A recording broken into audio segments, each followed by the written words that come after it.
संतोष जी भी हमारे साथ हैं। संतोष जी, में ओवरऑल, क्योंकि सुप्रीम कोर्ट देश का कहता है, चुनाव आयोग की भी ये चिंता है, प्रधानमंत्री की स्वयं ये चिंता है कि जिस तरह की रेवड़ियां चुनाव में बांटी जाती हैं उससे परहेज होना चाहिए, ये घातक है। ऐसे में देश की अर्थव्यवस्था पर कितना इसका एडवर्स इफेक्ट पड़ता है, राज्य इसके लिए कितने जिम्मेदार, केंद्र इसके लिए कितना जिम्मेदार, क्या होना चाहिए? जी, तो आंकड़ों के आधार पे मैं आपको बताने की कोशिश करूंगा कि केंद्र कितना जिम्मेदार और राज्य कितना जिम्मेदार। तो पहली बात तो ये कि 2018-19 में कोविड से पहले हमारे देश का कर्ज हमारी जीडीपी का 55 से 60% था, अनुपात 55 से 60 कुल राज्यों और केंद्र का मिला करके।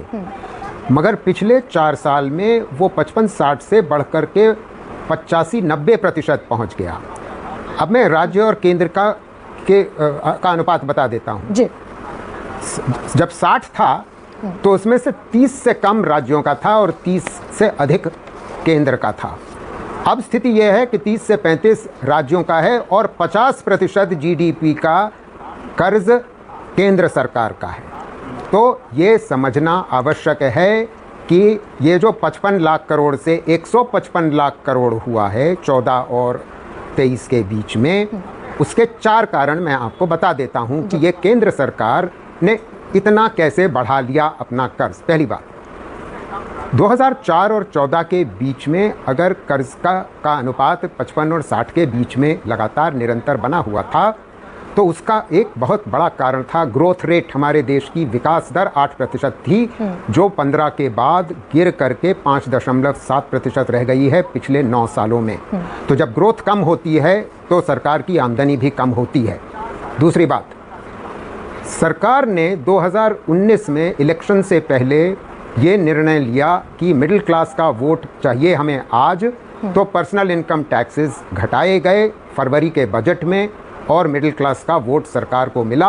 और सरकार के वापस आने के बाद कॉर्पोरेट इनकम टैक्स भी जुलाई 2019 में 30% से घटा करके 25% किया गया, जिसकी वजह से 1.5 लाख करोड़ सालाना का सरकार को नुकसान हुआ। दूसरा कारण, इस वजह से कर्ज और बढ़ा। तीसरा कारण रेवड़ियां हैं, इसमें कोई दो राय नहीं है, जिसमें अधिकतर केंद्र सरकार की रेवड़ियां हैं। और शुरुआत उसमें 2019 से पहले पीएम किसान के द्वारा की गई और फिर जाहिर है इलेक्शन जीतने का वो तरीका पर हमारी प्रतिपक्ष ने भी सीख लिया और उन्होंने भी, उस पर हम अभी आ जाएंगे। चौथा कारण ये है कि सरकार को मजबूर होकर के, जब बैंकों की स्थिति डामाडोल थी तो 10 लाख करोड़ हमारे पूंजीपतियों का लोन्स जो थे, ऋण थे, उनको माफ़ किया गया और 2.5 लाख करोड़ केंद्र सरकार ने बैंकों में अपना निवेश किया। इसे रिकैपिटलाइजेशन ऑफ बैंक्स कहते हैं।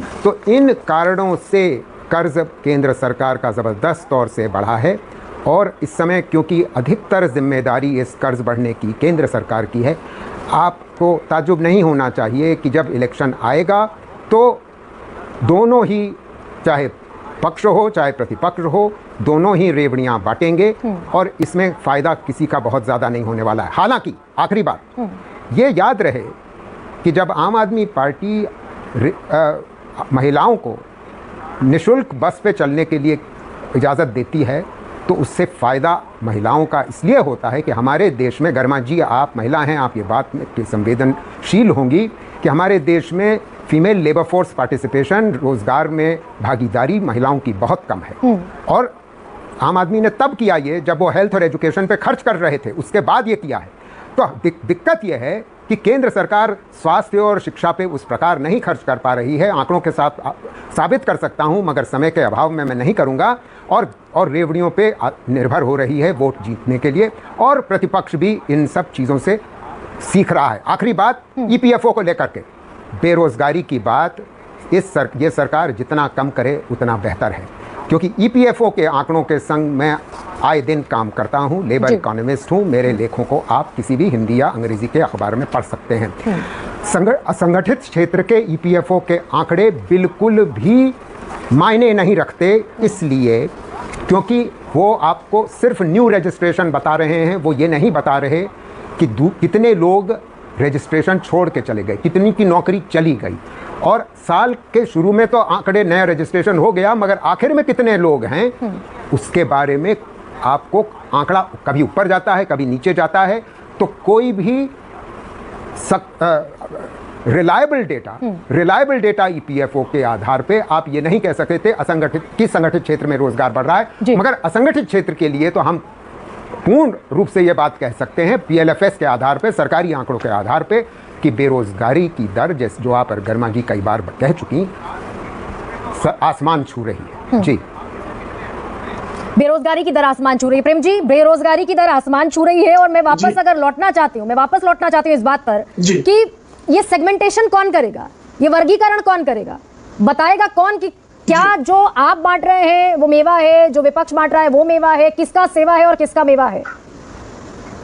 देखिए, अर्थशास्त्री के नाम पे लोग किस तरह से झूठ बोलते हैं। इन्होंने कहा कि 8% 2004 से 2014 में इस देश की अर्थव्यवस्था का विकास दर था।